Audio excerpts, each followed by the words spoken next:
마지막 소식은 이수아 기자가 준비했죠. 네, 사건 사고 소식 준비해봤습니다. 제목은요, 지하철 9호선 폭행 20대 1심 결과는입니다. 결론부터 말씀드리면 이 서울 지하철에서 60대 남성의 머리를 휴대전화로 폭행했던 20대 여성에 대한 1심 선고, 네. 이 집행유예 없는 징역 1년으로 나왔습니다. 네. 이 사건 개요를 짧게 말씀드리면요, 벌써 지난 3월 일이죠. 이 술에 취한 20대 여성이 지하철 전동차 바닥에 침을 뱉다가 남성의 옷에 튀면서 이 남성이 내리는 거를 제재를 했고 지하철에서 네. 그러면서 이 시비가 붙었습니다. 이 네. 여성이 자신에게 경찰 백이 있다, 더러우니까 손을 놔라 라면서 격렬하게 반응을 했고요. 휴대폰으로 남성을 여러 차례 폭행했습니다. 그러면서 이 남성의 머리에서 피가 흐를 정도로 심한 폭행이 이뤄졌는데 네. 특히 휴대전화를 세워서 얇은 면으로 머리를 가격했다고 합니다. 이렇게 되면 굉장히 신체에 큰 상해가 갈 수 있기 때문에 이 단순 상해가 아니라 위험한 물건을 소지한 채로 폭행했던 이 특수 상해로 검찰이 기소했던 상황이었습니다.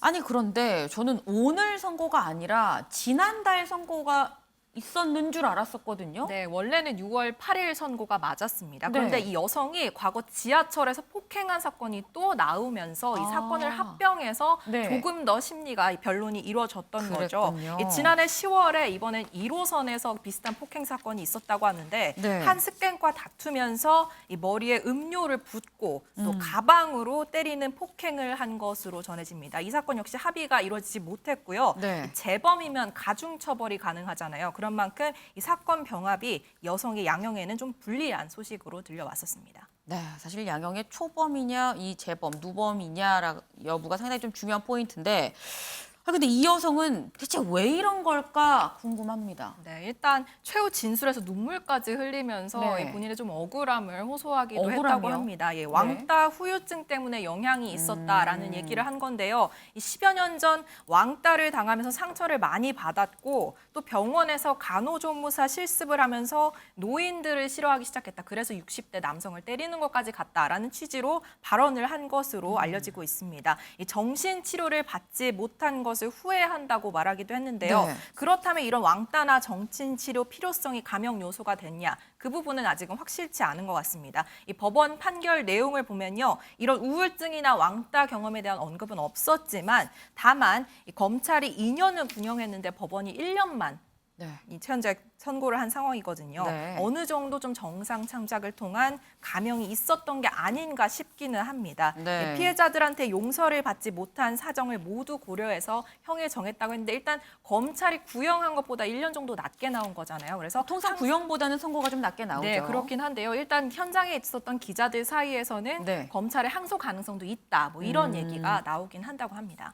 근데 사실 저 사건이 처음에 딱 터졌을 때, 사건이 알려졌을 때 논란이 됐었던 게 아까 본 것처럼 나 경찰백 있어 라고 얘기를 한 그 부분이거든요. 네. 그래서 경찰백이 누군지 나왔어요? 네, 그 부분이 궁금하실 텐데요. 네. 저희가 담당 사건 취재 기자한테 좀 물어봤거든요. 네. 근데 경찰 조사에서 이 경찰백의 실체는 끝까지 알려지지 않았다고 합니다. 이 여성도 관련해서는 더 이상 말을 하지 않았다고 하고요. 다만 이 당시 시비가 붙은 상태에서 흥분해서 한 말로 추정이 되고 있는 상황입니다.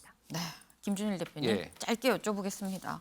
사실 생각보다 지하철, 버스 이런 대중교통 속에서 일어나는 저런 폭행 사건이 좀 빈번한 것 같긴 해요. 예, 이게 이제 스트레스 지수가 상당히 높다라는 거죠. 그러니까 지금 뭐 코로나 기간에는 네. 이제 자유가 좀 억압받는 것에 대해서 이제 그런 것들이 있었고, 네. 그래서 뭐 여러 가지 이제 이런 것들이 특히 이제 대중교통에서는 소위 말해서 만만한 사람들이 있습니다. 이 여성이 저는 우울증 왕따 주장을 했지만 받아들이지 않는 게 본인이 붙어볼 만한 사람을 폭행을 했어요. 예를 들면은 다른 20대 여성, 네. 아니면 노인. 근데 건장한 30대 뭐 30대, 40대 남성한테 했다라면 일관성 있게 이 사람이 우울증 때문에 뭐 갑작스럽게 했다라는 게 되는데 그러니까 골라서 했다라는 거예요. 이게 정황상. 그러니까 이런 것들을 조금 감안을 해야 되는 거고 어쨌든 예, 이런 부분들을 좀 우리가 고려를 해봐야 될 것 같습니다. 네. 오늘의 탑을 좀 정해보도록 하겠습니다. 이 여야가 이 모두 내용을 겪고 있었던 와중에 지금 야당은 오늘 당무회 결정으로 일단은 갈등이 좀 일단락되는 모습입니다.